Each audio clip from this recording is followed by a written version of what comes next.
बच्चों, class 12th physics की online कक्षा में आप सभी का स्वागत है।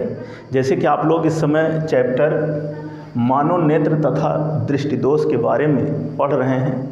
इसके पहले की वीडियो में इस चैप्टर के टॉपिक्स जो हैं, जैसे मानव नेत्र, नेत्र का निकट बिंदु, नेत्र का दूर बिंदु, नेत्र लेंस की फोकस दूरी, नेत्र का निकट दृष्टिदोष क्या होता है, उसका कारण क्या होता है, उसका निवारण क्या होता है, इन सब के बारे में इसके पहले की वीडियो में हम आप लोगों को बता चुके हैं। इसी क्रम में आज की इस वीडियो में हम आपको बताने चल रहे हैं दूर दृष्टिदोष। तो सबसे पहले दूर दृष्टिदोष किसे कहते हैं ये आप जान लीजिए।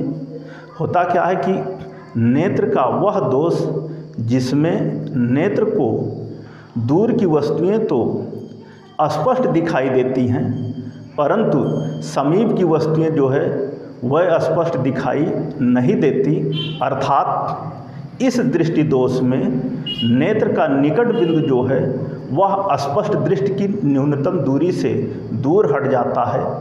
नेत्र का यही दोष जो है दूर दृष्टि दोष कहलाता है।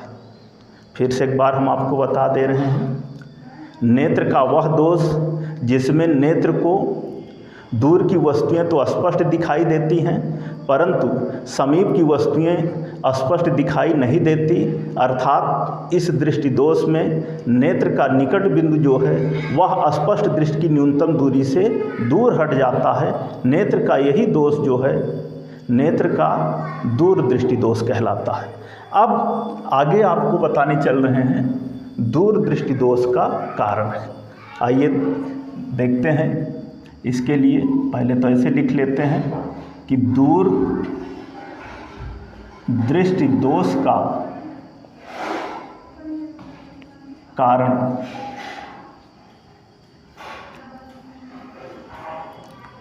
इसके कारण को जानने के लिए सबसे पहले आइए एक चित्र बना लेते हैं। जैसे हम बना रहे हैं ऐसे आप लोग भी बनाइए।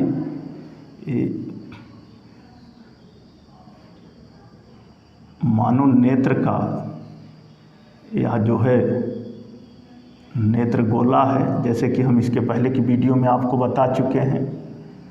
और यह सामने का जो उभरा हुआ भाग है यह कॉर्निया कहलाता है। और ये जो है जो हम बना रहे हैं ये नेत्र लेंस है।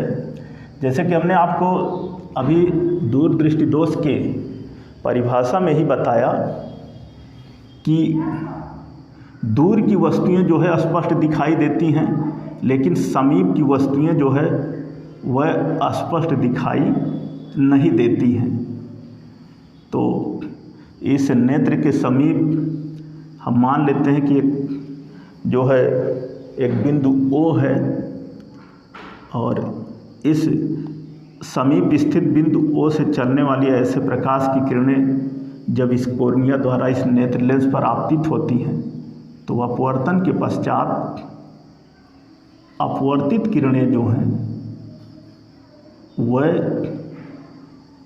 इस रेटिना जो है एक कैपिटल R से जो हम दिखा रहे हैं आपको यहाँ पर, ये रेटिना है, ऐसे ही दिखा दे रहे हैं। ये रेटिना है और ये बिंदु C है, इसको हम रेटिना R कह लेते हैं, और यह बिंदु C है। यही चित्र है। अभी हम इसके बारे में आपको बताने चल रहे हैं। तो सबसे पहले तो इस दूर दृष्टि दोष का कारण, जैसे कि हमने ये टॉपिक का नाम लिखा है, तो इसके क्या कारण होते हैं। दूर दृष्टि दोष के दो प्रमुख कारण होते हैं। सबसे पहले थ्योरेटिकली हम आपको बताने चल रहे हैं कि दूर दृष्टि दोष के दो कारण होते हैं। नंबर एक जो है नेत्र लेंस की वक्रता का कम होना, अर्थात नेत्र लेंस की फोकस दूरी का बढ़ जाना। ये नेत्र लेंस है जब इस नेत्र लेंस की जो वक्रता है वो कम होगी, तो आप जानते ही हो कि ये रेटिना है, इस रेटिना से नेत्र लेंस के बीच की जो दूरी है वही नेत्र लेंस की फोकस दूरी कहलाती है। तो जैसे मैंने कहा कि फर्स्ट पॉइंट है, फर्स्ट कारण ये है कि नेत्र लेंस की वक्रता कम होना, अर्थात नेत्र लेंस की फोकस दूरी का बढ़ जाना या अधिक होना, ये पहला कारण। दूसरा कारण जो है, नेत्र लेंस और रेटिना के बीच की दूरी का कम होना, अर्थात नेत्र गोले के व्यास का कम होना। जब नेत्र गोले का, जब इसके और इसके बीच की दूरी कम होगी तो वह उसी अवस्था में कम होगी जब इस नेत्र गोले का जो व्यास है वह व्यास कम होगा। तो ये थ्योरेटिकली यही दो कारण है। फिर से हम आपको बता रहे हैं, हमने कहा कि पहला कारण यह है कि नेत्र लेंस की जो वक्रता है उसका कम होना, अर्थात नेत्र लेंस की फोकस दूरी का बढ़ जाना। दूसरा कारण है कि नेत्र लेंस और रेटिना के बीच की दूरी का कम होना, अर्थात नेत्र गोले के व्यास का घट जाना या कम होना। यही दो कारण है थ्योरेटिकली। चित्र के माध्यम से, जैसे कि आपको मैंने परिभाषा में ही बताया कि दूरदृष्टि दोष नेत्र का वह दोष होता है जिसमें दूर की वस्तुएं स्पष्ट दिखाई देती हैं परंतु समीप की वस्तुएं स्पष्ट दिखाई नहीं देती। तो ये मानव नेत्र है। इस मानव नेत्र के सामने समीप स्थित बिंदु O से चलने वाली प्रकाश की किरणें जब इस कॉर्निया द्वारा इस नेत्र लेंस पर आपतित होती हैं तो अपवर्तन के पश्चात अपवर्तित किरणें इस रेटिना पर फोकस ना करके रेटिना के बाहर बिंदु C पर फोकस हो जाती हैं, जिस कारण समीप स्थित वस्तु का जो प्रतिबिंब है वह रेटिना पर स्पष्ट नहीं बनता है और उस नेत्र को समीप स्थित वस्तु जो है स्पष्ट दिखाई नहीं देती है। तो यही कारण है, जैसे मैंने कहा कि जब समीप स्थित वस्तु O से चलने वाली प्रकाश की दो किरणें इस कॉर्निया द्वारा जब नेत्र लेंस पर आपतित होती हैं तो अपवर्तन के पश्चात अपवर्तित किरणें इस रेटिना पर फोकस ना हो करके जब रेटिना के बाहर फोकस करती हैं तो उस दशा में इस समीप स्थित वस्तु का प्रतिबिंब जो है रेटिना पर स्पष्ट नहीं बनता है, जिस कारण समीप स्थित वस्तु नेत्र को स्पष्ट दिखाई नहीं देती है। नेत्र को कोई भी वस्तु स्पष्ट दिखाई तभी देगी जब उस वस्तु का प्रतिबिंब जो है नेत्र की रेटिना पर स्पष्ट बनेगा। तो यही कारण है कि जो है उस समीप स्थित वस्तु जो है उस नेत्र को स्पष्ट दिखाई नहीं देती है। तो यही है दूरदृष्टि दोष का कारण। अब इसी में आप देखिए दूर दृष्टि दोष का निवारण है।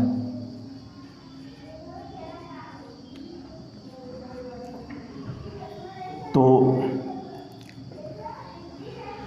ये जो दूरदृष्टि दोष है जिसमें कि नेत्र को दूर की वस्तुएं तो स्पष्ट दिखाई देती हैं लेकिन समीप की वस्तुएं स्पष्ट दिखाई नहीं देती हैं, तो समीप की वस्तुओं को स्पष्ट देखने के लिए हम नेत्र में उत्तल लेंस के चश्मे का प्रयोग करते हैं और जब उत्तल लेंस के चश्मे का प्रयोग करते हैं तो उस दशा में दूरदृष्टि दोष का जो निवारण है वो हो जाता है। कैसे होता है आइए चित्र के माध्यम से हम आपको दिखा रहे हैं। यहाँ भी हम एक मानव नेत्र बना लेते हैं इसी तरह से जैसे अभी ये बनाया गया था।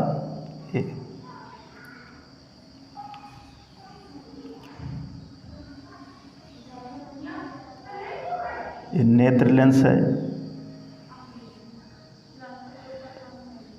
अभी जैसे इसके पहले हम लोग देख रहे थे कि समीप बिंदु O से चलने वाली जो प्रकाश की किरणें हैं वह सीधे कॉर्निया द्वारा इसी नेत्र लेंस पर आपतित होती थी। तो उस दशा में प्रतिबिंब जो है रेटिना पर ना बन करके बिंदु सी पर बनता था। जब इस मानव नेत्र को हम उत्तल लेंस के चश्मे का जब प्रयोग करा देते हैं, इस तरह से जैसे कि हम यहाँ पर दिखा रहे हैं आपके सामने, तो ऐसी दशा में जो समीप स्थित वस्तु है वो इससे चलने वाली प्रकाश की किरणें सबसे पहले इस उत्तल लेंस पर आपतित होंगी, फिर अपवर्तन के पश्चात जो है कॉर्निया द्वारा इस नेत्र लेंस पर आपतित होंगी, और जहां पुनः अपवर्तन के पश्चात अपवर्तित किरणें जो हैं, जो कि अपवर्तित किरणें जो रेटिना के बाहर बिंदु सी पर फोकस होती थी, वह रेटिना के बाहर बिंदु सी पर ना फोकस करके इस रेटिना पर ही फोकस हो जाती हैं। ये जो लेंस है इसी को हम कहते हैं उत्तल लेंस, और इसी उत्तल लेंस के चश्मे का प्रयोग किया जाता है। और आप इस तरह दिखा सकते हो, ऐसे ये बिंदु एन है और यहाँ से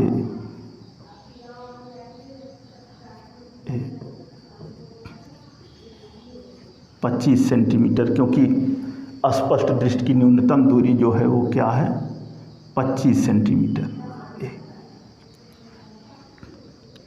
जैसे कि मैंने कहा था कि इस दृष्टि दोष में नेत्र का जो निकट बिंदु है वह स्पष्ट दृष्टि की न्यूनतम दूरी से दूर हट जाता है।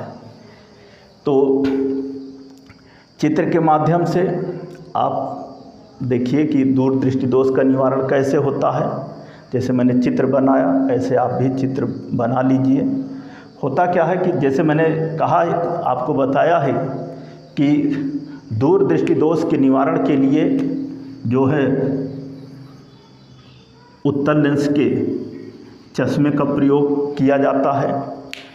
तो जब उत्तल लेंस के चश्मे का प्रयोग करते हैं तो जैसे अभी देख रहे हैं कारण के लिए जो चित्र बनाए थे कि समीप स्थित वस्तु ओ से चलने वाली जो प्रकाश की किरणें हैं वह सीधे कॉर्निया द्वारा नेत्र लेंस पर आपतित नहीं होती हैं।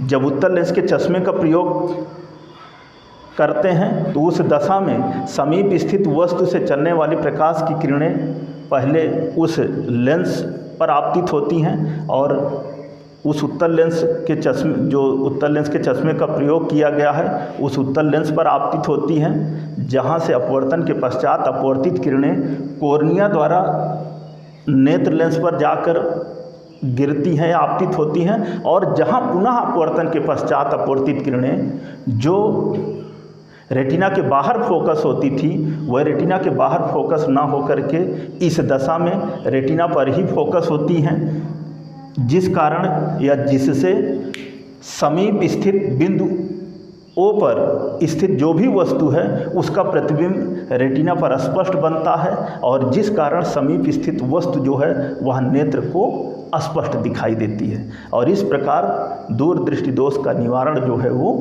हो जाता है।